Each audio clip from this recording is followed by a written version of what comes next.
तो हेलो हाँ जी, स्वागत है आप सभी का आपके अपने प्यारे से YouTube channel the capsule boy में। और आप सभी सुन रहे हैं क्लास 11 एनसीईआरटी बायोलॉजी की ऑडियो बुक सीरीज। और ये गाइड इसका हिंदी वर्जन है। अगर आप सब चाहते हैं कि इंग्लिश वर्जन भी आए तो कमेंट करें, और आपको सबसे पहले कौन सा चैप्टर चाहिए वो भी हमको बताएं।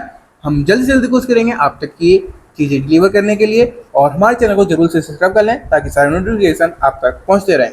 तो चलिए स्टार्ट करते हैं। क्लास 11 एनसीईआरटी की यूनिट फर्स्ट है, इकाई 1 जीव जगत में विविधता। तो इसमें हम कौन कौन से चैप्टर पढ़ने वाले हैं? अध्याय 1 जीव जगत, अध्याय 2 जीव जगत के वर्गीकरण, अध्याय 3 वनस्पति जगत और अध्याय 4 प्राणी जगत।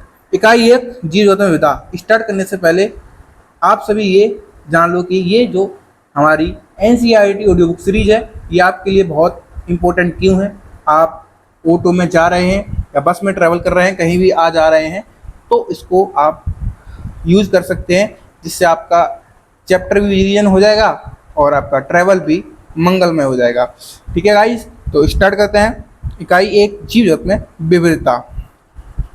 तो जीव विज्ञान सभी प्रकार के जीवन रचना एवं जैव प्रक्रियाओं का विज्ञान है। जीव जगत कौतूहल जैव विविधताओं से भरपूर है। आदि मानव आसानी पूर्वक निर्जीव पदार्थ एवं सजीवों के बीच अंतर कर सकता था।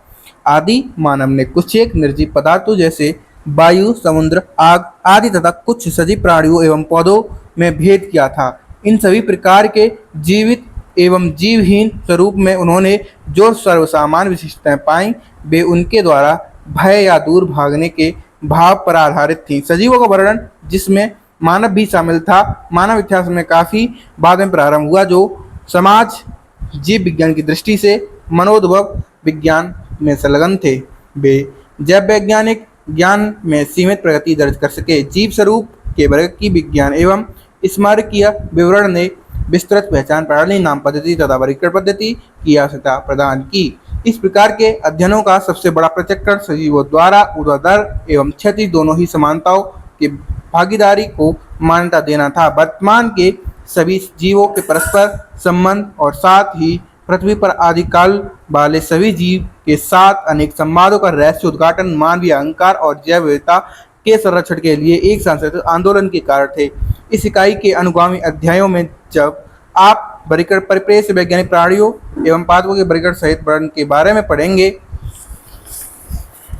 तो इसमें अर्नेस्ट मेयर 1904 से 2004 तक, इनको भी पढ़ लेते हैं क्या क्या है भाई। तो अर्नेस्ट मेयर का जन्म 5 जुलाई 1904 में कैम्पटन जर्मनी में हुआ था। आप हार्वर्ड विश्वविद्यालय के विकास पर जैव वैज्ञानिक थे, जिन्हें 20वीं सदी का डार्विन कहा जाता था। आप अब तक के 100 महान वैज्ञानिकों में से एक थे। मेयर ने सन 1953 में हार्वर्ड विश्वविद्यालय की कला एवं विज्ञान संकाय में नौकरी प्राप्त की और 1975 में Alexander Agassiz professor of zoology emeritus की पदवी के साथ अवकाश प्राप्त किया।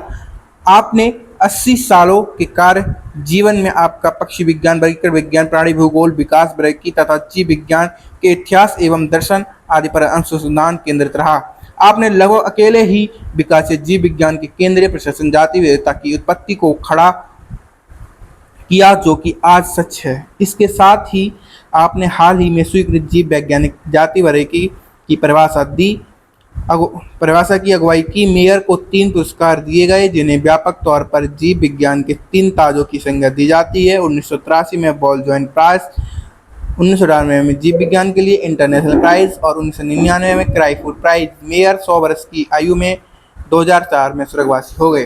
तो स्टार्ट करते हैं अध्याय 1 जीव जगत। तो इसमें हम 1.1 जीव जगत में विविधता और 1.2 वर्ग की संपर्क पढ़ने वाले हैं।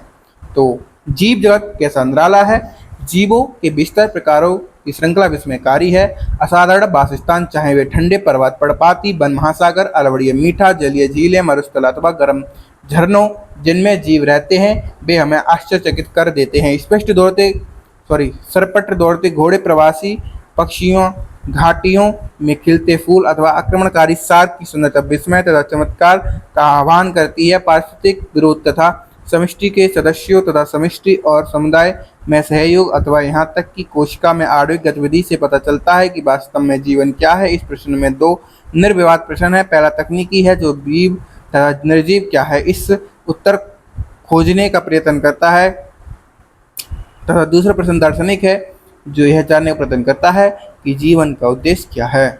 वैज्ञानिक होने के नाते हम दूसरे प्रश्न का उत्तर देने का प्रयास नहीं करेंगे, हम इस विषय पर चिंतन करेंगे कि जीव क्या है। तो 1.1 जीव जगत में विविधता। यदि आप अपने आसपास देखें तो आप जीवों की बहुत सी किस्में देखेंगे। ये किस्में गमले में उगने वाले पौधे, कीट, पक्षी, पालतू अथवा अन्य प्राणी व पौधे हो सकती हैं।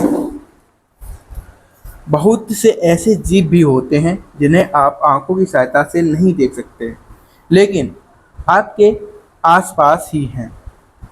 यदि आप अपने अवलोकन के क्षेत्र को बढ़ाते हैं तो आपको विविधता की एक बहुत बड़ी श्रृंखला दिखाई पड़ेगी। स्पष्टतः यदि आप किसी सघन वन में जाएं तो आपको जीवों की बहुत बड़ी संख्या तथा उनकी कई किस्में दिखाई पड़ेंगी। प्रत्येक प्रकार के पौधे, जंतु अथवा जीव जो आप देखते हैं किसी एक जाति स्पीशीज का प्रतीक हैं।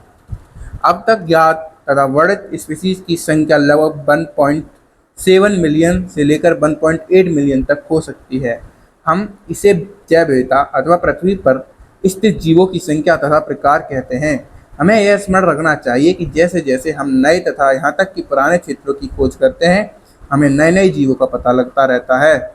जैसा कि ऊपर बताया गया है कि विश्व में कई मिलियन पौधे तथा प्राणी हैं। हम पौधों तथा प्राणियों को उनके स्थानीय नाम से जानते हैं। ये स्थानीय नाम एक ही देश के विभिन्न स्थानों के अनुसार बदलते रहते हैं। यदि हमने कोई ऐसी विधि नहीं निकाली जिसके द्वारा हम किसी जीव के विषय में चर्चा कर सकें तो शायद इससे भ्रमकारी स्थिति पैदा हो सकती है। प्रत्येक जीव का एक मानक नाम होता है जिससे वह उसी नाम से विश्व में जाना जाता है। इस प्रक्रिया को नाम पद्धति कहते हैं। स्पष्टतः नाम पद्धति तभी संभव है जब जीव का वर्णन सही हो और हम यह जानते हों कि यह नाम किस जीव का है। इसे पहचानना कहते हैं। अध्ययन को सरल करने के लिए अनेकों वैज्ञानिकों ने प्रत्येक ज्ञात जीवों को वैज्ञानिक नाम देने की प्रक्रिया बनाई है। इस प्रक्रिया को विश्व में सभी वैज्ञानिकों ने स्वीकार किया है। पौधों के लिए वैज्ञानिक नाम का आधार सर्वसामान्य नियम तथा कसौटी है जिनको international code of botanical nomenclature ICBN में दिया गया है। आप पूछ सकते हैं कि प्राणियों का नामकरण कैसे किया जाता है। प्राणी बारीकीविदों ने international code of zoological nomenclature ICZN बनाया है। वैज्ञानिक नाम की यही गारंटी है कि प्रत्येक जीव एक ही नाम रहे। किसी भी जीव के वर्णन से विश्व में किसी भी भाग में लोग एक ही नाम बता सकें। वे यह भी सुनिश्चित करते हैं कि एक ही नाम किसी दूसरे ज्ञात जीव का ना हो। जीव विज्ञानी ज्ञात जीवों के वैज्ञानिक नाम देने के लिए सार्वजनिक मान्य नियमों का पालन करते हैं। प्रत्येक नाम के दो घटक होते हैं, वंश नाम तथा जाति संकेत पद। इस प्रणाली को जिसमें दो नाम के दो घटक होते हैं उसे द्विनाम पद्धति कहते हैं। इस नामकरण प्रणाली को कैरोलस लीनियस ने सुझाया था। इसका उपयोग सारे विश्व में जीव विज्ञानी करते हैं। दो शब्दों वाली नामकरण प्रणाली बहुत सुविधाजनक है। आओ आपको आम के उदाहरण द्वारा वैज्ञानिक नाम देने की विधि समझाएं। आम का वैज्ञानिक नाम मैंजीफेरा इंडिका है। तब आप यह देख सकते हैं कि यह नाम कैसे द्विपद है। इस नाम में मैंजीफेरा वंश नाम है जबकि इंडिका एक विशिष्ट स्पीशीज अथवा जाति संकेत पद है। नाम पद्धति के अन्य सार्वजनिक नियम निम्नलिखित हैं। भाषा में होते हैं और तिरछे अक्षरों में लिखे जाते हैं। इनका उद्भव चाहे कहीं से भी हुआ हो। इन्हें लैटिनीकरण अथवा इन्हें लैटिन भाषा का व्युत्पन्न समझा जाता है। दूसरा, जैविक नाम में पहला शब्द वंश नाम होता है जबकि दूसरा शब्द जाति संकेत पद होता है। तीसरा पॉइंट है, जैविक नाम को जब हाथ से लिखते हैं तब दोनों शब्दों को अलग अलग रेखांकित अथवा छपाई में तिरछा लिखना चाहिए। यह रेखांकन उनके लैटिन उद्भव का विकास दिखाता है। चौथा पॉइंट है, पहला अक्षर जो वंश नाम को बताता है वह बड़े अक्षरों में होना चाहिए जबकि जाति संकेत पद में छोटा अक्षर होना चाहिए। मैंजीफेरा इंडिका के उदाहरण से इसकी व्याख्या कर सकते हैं। जाति संकेत पद के बाद अर्थात जैविक नाम के अंत में लेखक का नाम लिखते हैं और इसे संक्षेप में लिखा जाता है। उदाहरण मैंजीफेरा इंडिका लिन। इसका अर्थ है सबसे पहले स्पीशीज का वर्णन लिनियस ने किया था।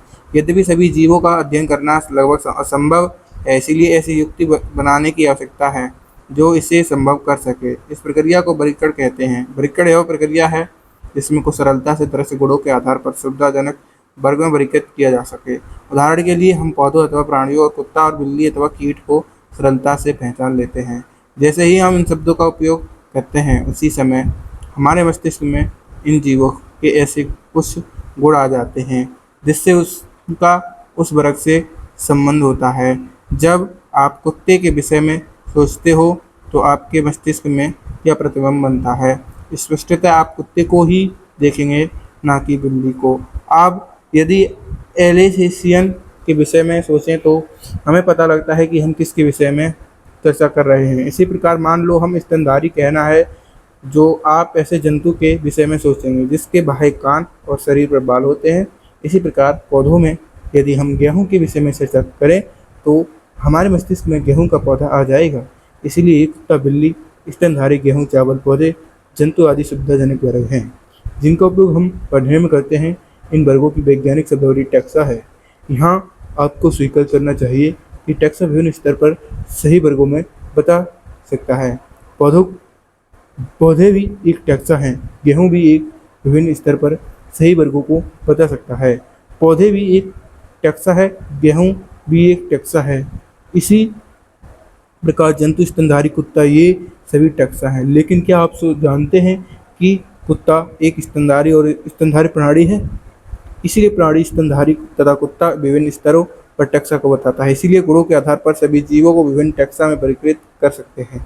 गुण जैसे प्रकार रचना, कोशिका की रचना, विकासीय प्रक्रम तथा जीव की पार्श्व सूचनाएं आवश्यक हैं और ये आधुनिक वर्गीकरण अध्ययन के आधार हैं। इसलिए विशेषीकरण, पहचान, अभिज्ञान, वर्गीकरण तथा नाम पद्धति आदि ऐसे प्रक्रम प्रणाली है जो वर्ग की वर्गीकरण विज्ञान के आधार पर वर्ग की कोई नई नहीं है।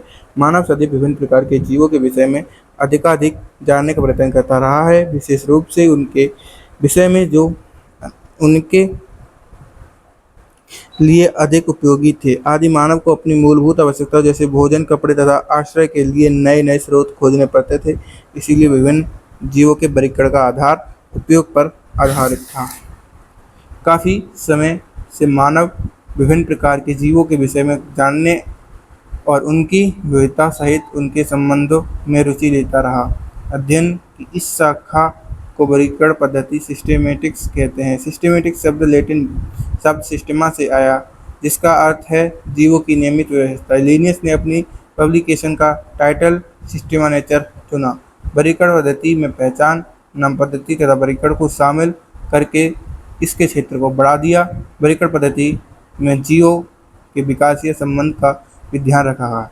1.2 वर्गीय संवर्ग, इसको हम अगले पार्ट में पढ़ेंगे, सुनेंगे, ठीक है। तो आज इतना ही। अगर आप सब इस फर्स्ट ऑडियो बुक सीरीज पर प्यार दिखाते हैं तो मैं जल्दी कोशिश करूँगा कि नेक्स्ट पार्ट भी आए इसका, और ज़्यादा से ज़्यादा अपने दोस्तों के साथ शेयर करें ताकि वो भी इस ऑडियो बुक सीरीज़ का लाभ उठा सकें, और इस ऑडियो बुक सीरीज़ को ज़्यादा से ज़्यादा अपने दोस्तों के साथ शेयर करें, ठीक है। और मिलते हैं नेक्स्ट वीडियो में। चैनल को ज़रूर सब्सक्राइब कर लें, और वीडियो अच्छी लगी हो तो लाइक कर देना, और दोस्तों के साथ तो शेयर करना ही है आपको, ठीक है गाइस। और मिलते हैं नेक्स्ट वीडियो।